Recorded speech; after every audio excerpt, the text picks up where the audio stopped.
최동석 인사혁신처장에 대한 논란.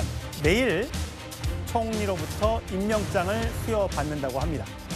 임명장을 받는다는 것은 사퇴할 의사가 없다는 거겠죠. 어제 입장문도 그렇게 읽힐 수가 있겠습니다.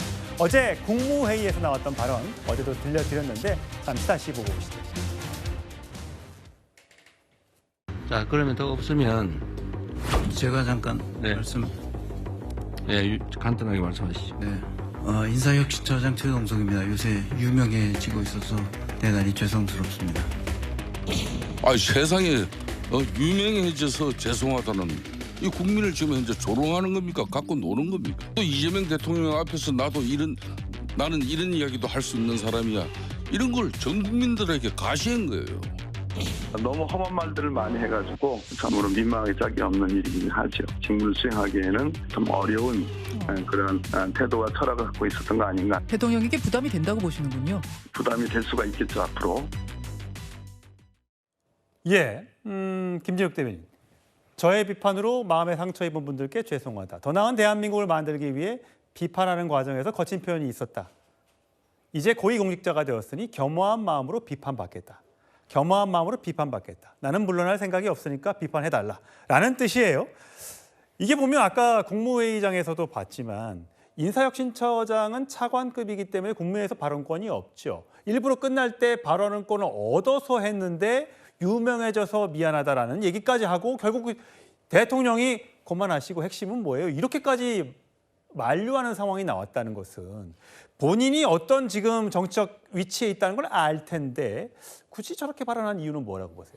그렇기 때문에 또 비판이 지금 이 자리에서도 이렇게 있는 거 아닙니까? 박범계 전 장관도 저렇게 비판을 하잖아요. 그러니까요.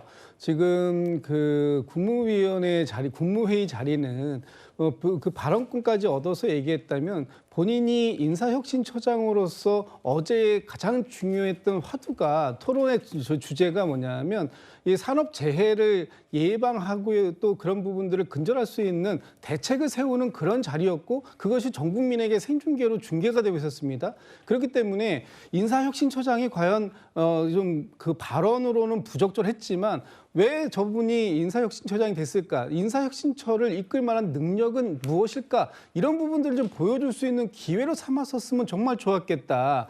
예를 들어서 공무원들의 인사복무나 이런 여러 가지 것들을 책임지는 상황 속에서 이 두 가지 사안, 어제 있었던 그 발언의 가장 중요한 부분을 묶어가지고 공무원들이 이 중대재해를 예방하는데 이런 열정적인 활동들을 했다면 그 부분에 대해서 그런 공무원들에 대해서 인센티브를 제공하는 방식이라든지 그렇죠. 여러 가지 예. 인사혁신처 차원에서 중대재해를 예방하고 근절할 수 있는 그런 방식을 이렇게 제안드립니다라는 얘기했다면 그래도 저분이 다른 건 몰라도 말은 좀 비록 험하게 하더라도 나름의 인사혁신처에 대한 운영 방안 이런 부분들은 전문성을 가지고 있구나라는 쪽으로 이해하고 사람들에게 좀 호평받을 수 있는 부분도 있었을 텐데 그것이 아니라 너무 현학적인 얘기를 하셨고 또 결론이 뭐냐 그러니까 교육이 중요하다. 그 교육이 중요한 건 다 알지 않습니까? 예. 그런 말씀들을 하시면서 이분의 전문성은 또 무엇일까 이렇게 얘기를 했고 지금 몇 날 며칠째 계속 이 최동석 인사혁신처장에 대한 이 아이템들이 다루어지고 있다라는 거. 그렇죠. 이거 자체가 지금 대통령에게는 상당한 부담으로 작동되고 있다라고 지금 이제 여당의 의원들도 판단을 좀 하기 시작한 것이 아닌가 이런 생각이 들어서 회의 때 매우 저희가 좀 아쉽다 이런 생각이 듭니다. 회의 때 제일 싫어하는 사람이 말 길게 하는 사람, 중언부언하는 사람들 굉장히 싫어하는데 이재명 대통령 굉장히 실용주의적이고 날카롭게 맺고 끊고 잘하는데 마지막에 저렇게 회의 길어졌으니까 얼마나 짜증이 났겠습니까? 한 소리 했는데 지난해 5월입니다. 1년 전인데 책 홍보 인터뷰를 하는 와중에 나라 전체가 거대한 정신병동이다. 다 돈에 미쳤다. 심각하다. 어떻습니까? 구 변호사님? 물론 돈에 의해서 사람들이 움직이고 이 물질 만능주의가 팽배해 있는 건 문제지만 정신병동이다. 모든 사람이 미쳐갔다.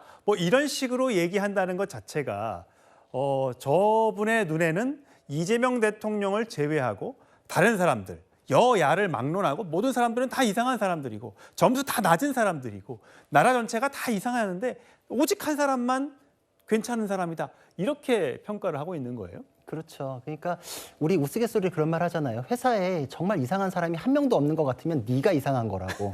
정말 나라 전체가 다 정신병동이라고 할 정도면은 저분이 보는 눈이 이상한 거예요. 그리고 막말 논란이라는 게 보통 이렇게 하다가 이슈가 더 이상 나올 게 없어가지고 지나가는 게 보통의 사람이었거든요. 저런 경우는 저는 정말 처음 봐요. 그러니까 지금 막 별명이 계속 붙고 있는 게 뭐 막말 기관총, 막말 자판기, 뭐 난사 뭐 이러는데 저 자판기는 심지어 버튼도 안 눌렀는데 자동으로 막 나와요 지금. 그러니까 놀랄 정도예요. 지금 민주당 분들도 처음엔 이렇게까지가 아니었는데 지금은 너무 부담스럽다라는 얘기 하시거든요. 제가 보기에도 이거는 정권에 부담이 되는 인사가 맞습니다. 국민들 전체를 뭐 정신병자 취급을 해버리고 이번 선거에 절반 이상을 지금 다 적으로 돌릴 뿐만 아니라 지적 수준에 대해서도 다 막말을 놨잖아요. 김문수 지지하면 우매하다. 이준석 뽑은 사람은 지적 능력이 떨어진다. 국민을 적으로 돌리는 공직자가 존재할 수가 있나요? 국민을 섬기는 사람을 공직자로 뽑는 거잖아요. 지금 이 여태까지의 공직자 개념하고도 안 맞는 분이고 저분은 정말 이재명 대통령 중심으로 생각하는 것 이외에는 어떤 사고도 없고 어제의 저 무리수 발언도 내가 이런 막말 논란에도 불구하고 뭐 철학은 있는 사람이다 이런 걸 좀 얘기를 하고 싶었던 것 같은데 그것도 엉뚱한 거죠. 저 자리 자체도 이재명 대통령도 지금 곤란하고 제가 보기에는 저러다 막말하면 어떡하지 싶어가지고 서둘러 끊으신 거 아닌가 이런 생각이 들 정도인데 국민을 적으로 돌린다? 정치인들끼리 치고받고 하는 거는 뭐 그런다 치지만 국민을 적으로 돌린 사람은 이미 자격을 상실한 겁니다. 장 변호사님. 뭐 일부 거친 표현에 대해서는 송구하다라고 사과는 했지만 국민의힘에선 사과가 아닌 사퇴가 답이다. 어떻게 국민을도 포용하지 못하는 사람에게 인사혁신을 맡길 수 있느냐. 이렇게 되고 아까 박범계 의원 같은 경우는 민망하기 짝이 없다. 이거 대통령한테 부담이 된다. 그렇다면 강선우 여가부 장관 후보자처럼 자진 사퇴라는 길도 있을 텐데 본인은 아직까지는 내일 임명장을 내일 받으니까 아직까지 시간이 있습니다만 계속해서 자리를 유지하겠다는 이유는 뭘 걸로 보세요? 일단 현재로서는 뭐 자진 사퇴하거나 또는 인사 조치가 있을 것 같다라는 생각은 들지 않습니다. 다만 이제 여권 내부에서도 우려의 목소리가 계속 나오는 것도 분명한데요. 결국 이재명 대통령에게 부담이 되지 않겠느냐 이런 우려인 것 같습니다. 특히 이제 국무회의에서 보여줬던 모습 자체는 좀 많은 국민들이 보시기에 그저 과거에 특히 이제 공직자가 되기 전에 사인의 입장에서 했던 발언이다라는 점도 국민들이 고려하면서 보시거든요. 그런데 이제 정식 국무회의 자리에 와서 발언을 청해서 했던 이야기들은 사실상 전문성은 있느냐 이런 부분까지도 좀 지적이 되는 상황이기 때문에 여권에서도 이 부분을 좀 주의 깊게 지켜보는 것은 분명히 있습니다. 다만 관련해서 또 인사권은 또 대통령의 권한이기 때문에요. 일단 민주당으로서도 대통령의 인사권은 존중돼야 된다라는 차원에서 접근하고 있고 일단 대통령실에서도 관련된 민심이나 여론을 주의 깊게 살펴보지 않겠나라는 생각합니다. 윤기찬 부위원님께 30초 정도 드릴게요. 자, 내일 임명장을 받는다고 합니다. 총리로부터 세종시에 내려가서. 그렇다면 당분간 부담이 되더라도 안고 가겠다 이렇게 해석하면 되는 건가요? 근데 본인이 그렇게 못마땅하고 비판의 대상인 국민이 주는 월급이잖아요. 그 월급을 받는 일을 하면 안 되죠. 대통령께서도 인사권은 대통령의 고유 권한이지만 그 인사권은 국민이 위임한 거라고 늘 얘기하셨잖아요. 그럼 저렇게 모든 국민에 대해서 비난하고 심지어는 대통령의 말까지 끊는 그러니까 대통령이 마무리했으면 본인이 얘기를 하지 말아야 됨에도 불구하고 또 저렇게 잊혀지기 싫어하는 월급 받는 직에 있으면 안 될 것 같아요. 예, 알겠습니다. 자, 1위 주제까지 마쳤고요.